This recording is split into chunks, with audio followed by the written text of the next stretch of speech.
The main reason why I didn't talk about this sooner is because I didn't used to do it as well until I tried it and realized how much I was missing out. And that's right, today we're going to be talking about underpaintings. Now you may be wondering, what is an underpainting? Well, it is exactly that. It is a painting underneath your actual painting. I can't talk about underpaintings without addressing color theory, so buckle up, this is about to get really interesting. Now that you've been effectively blinded by the lights, let me actually start explaining this. Why would you want to use an underpainting in the first place? It is primarily supposed to be used to enhance the colors you're putting on top, so you would usually want to go with the opposite color to the color you want your painting to actually be. The only reason why I didn't use green as an underpainting for this, because the dragon is supposed to be red, is because I wanted it to be warm and I wanted to let the underpainting show through as highlights on the dragon scales. It's a new style I'm going to be testing out a little bit more, but as per usual I'm always bending the rules a little bit. You can already see by the horns I'm applying black, but it's showing up as brown, and that's on purpose. Now keep in mind I am using watercolor, which means it's as a medium a little bit more transparent and it's going to show the color of the underpainting a lot more than acrylic paint, for example. So the medium you're using has a lot to do with the way that the result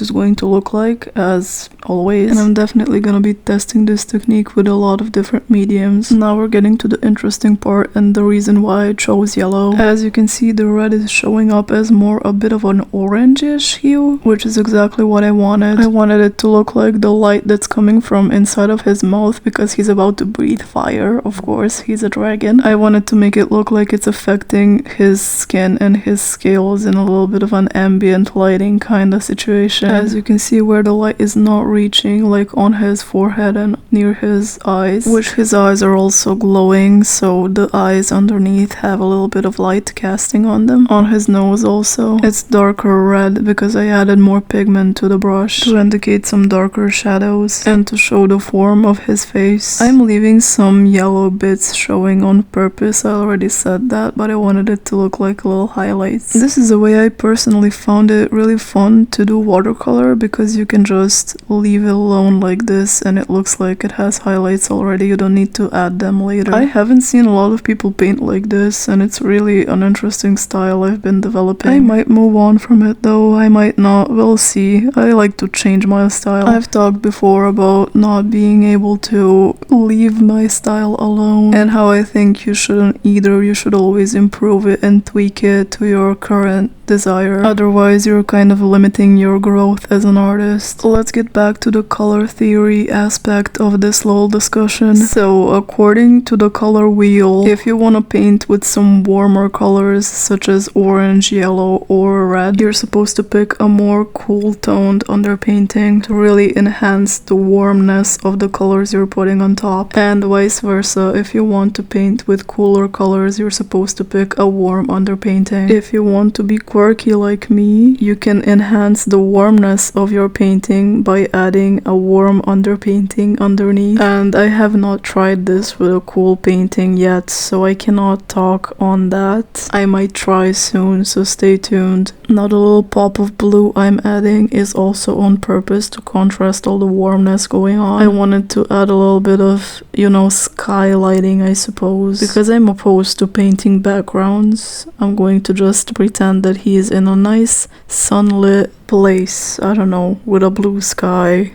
that is casting an ambient lighting on his horns and scales. I'm actually working on painting more backgrounds. That is something I really want to get better at. I like that we are learning on this journey together, honestly. I like pointing out the things I want to improve, and I hope that makes you feel better, because nobody's perfect. Speaking of learning together, I've talked a bit about this before in my previous videos, but I started a newsletter that you can subscribe to completely for free, and through it every single week I'm going to be sending you a personal email with some of my latest findings, both in my personal art and some things I've learned that you can also apply to growing your art skills, as well as growing as an artist on social media, since I know quite a bit about that as well. Not to brag, I just want to help you guys out because everybody gatekeeping in this economy, and I'm not gonna be like that. And if you wanna additionally support me, of course, I have a Patreon with all sorts of perks. I'm gonna leave all the links to everything I've talked about in the description for you guys to find easily.